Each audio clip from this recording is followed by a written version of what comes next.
Right now, while you're watching this video, central banks around the world are quietly selling U.S. Treasury bonds. Not millions of dollars worth, but billions. And China alone has reduced its holdings by over $300 billion in the past decade, which isn't some sensational headline designed to get clicks, but a documented trend that you can verify yourself by looking at publicly available Treasury Department data.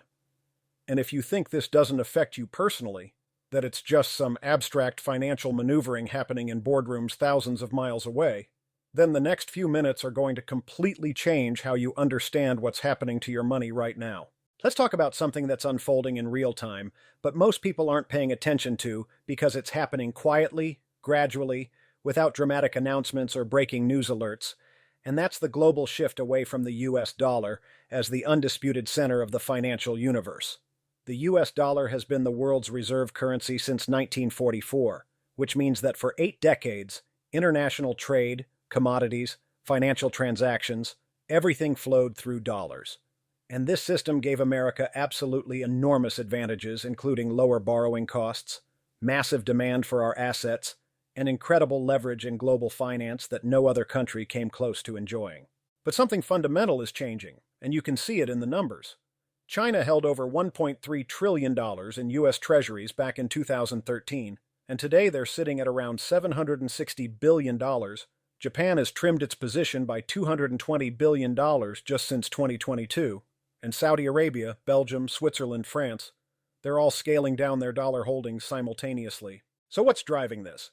Well, in 2022, Western nations froze roughly $300 billion in Russian central bank reserves as part of the sanctions package, and regardless of what you think about that decision, it sent absolute shockwaves through every finance ministry on Earth because the message was crystal clear.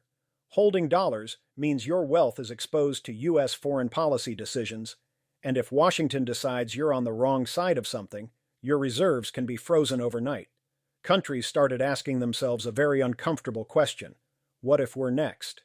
And suddenly diversification became a matter of national survival, so nations began building alternative systems almost immediately. China and Russia now settle significant portions of their trade in yuan and rubles, completely bypassing the dollar. India is buying Russian oil in rupees. Brazil and China have established direct currency swap lines, and these are billions of dollars in trade flowing through non-dollar channels every single month. The BRICS nations now represent over 40% of global GDP, and they're actively developing payment systems designed specifically to bypass the dollar entirely, not because they hate America, but because they want options. They want to reduce their dependence on a system where one country holds all the cards. Meanwhile, America's national debt stands at $38 trillion as of December 2025, up from $36.1 trillion in January, meaning we added $2.3 trillion in debt in just 11 months. And we're now paying over $1 trillion every single year just on interest payments, more than we spend on the entire defense budget. To foreign investors looking at this from the outside, this looks fundamentally unsustainable, like a borrower who keeps taking out new credit cards to pay the minimum payment on old credit cards, and they're selling because the math simply doesn't work long term. And while all of this is happening, central banks around the world are increasing their gold reserves at the fastest pace we've seen in decades, because gold can't be sanctioned, it can't be frozen by a foreign government, it can't be printed into existence by a central bank trying to inflate away its debt problems.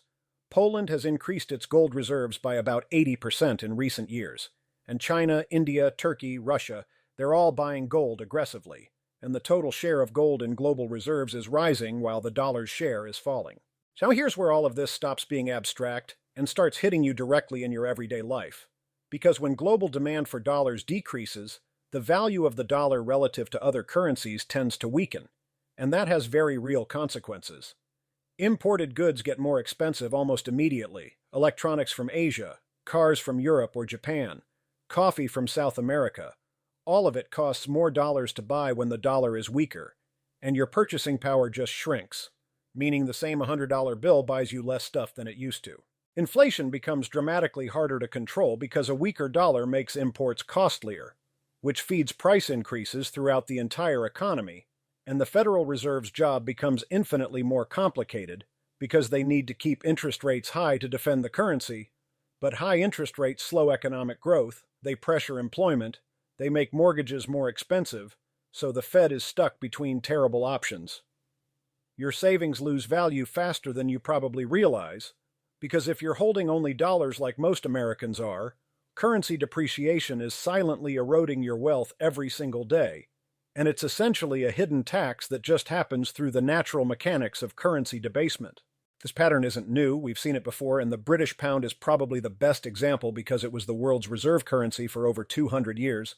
But after World War II, Britain was essentially bankrupt despite technically winning the war, and they had to devalue the pound by 14.3% overnight in 1967, which means if you went to bed holding pounds, you woke up with your currency worth 14% less than it was the day before. By the mid-1970s, Britain had to go to the International Monetary Fund asking for a bailout like a developing nation, and the transition took decades of declining living standards and painful economic restructuring.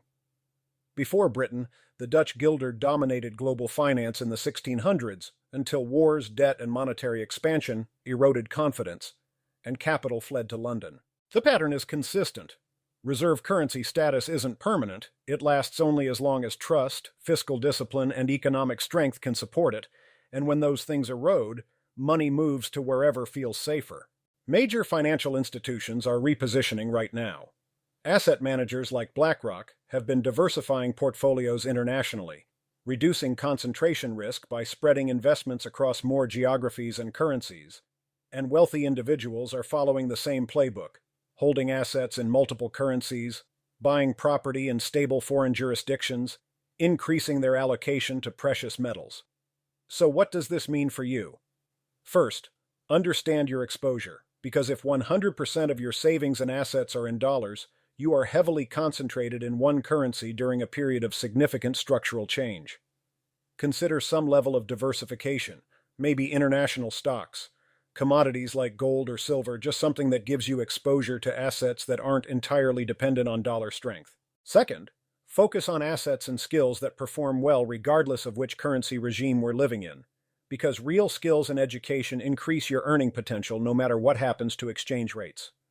Third, stay liquid enough to adapt, because economic transitions create both enormous risks and significant opportunities, and cash gives you flexibility when volatility spikes. The dollar isn't going to collapse tomorrow morning. We're not talking about some apocalyptic scenario. But what is measurably happening right now is that the dollar's exclusive dominance in global finance is fading. Countries are building alternative payment systems, central banks are diversifying their reserves, and this transition is going to take years, probably decades, to fully play out, but it's happening right now. The question is whether you're positioned to handle that change when it starts affecting your purchasing power, your savings, your job, your cost of living, or whether you're going to be caught completely off guard when the information was publicly available the entire time. You can verify every single thing I've told you today. The data is verifiable, the trend is clear, and what you choose to do with that information is entirely up to you. Thanks for watching, and if this was valuable, subscribe for more analysis on economic trends that actually matter to your financial future.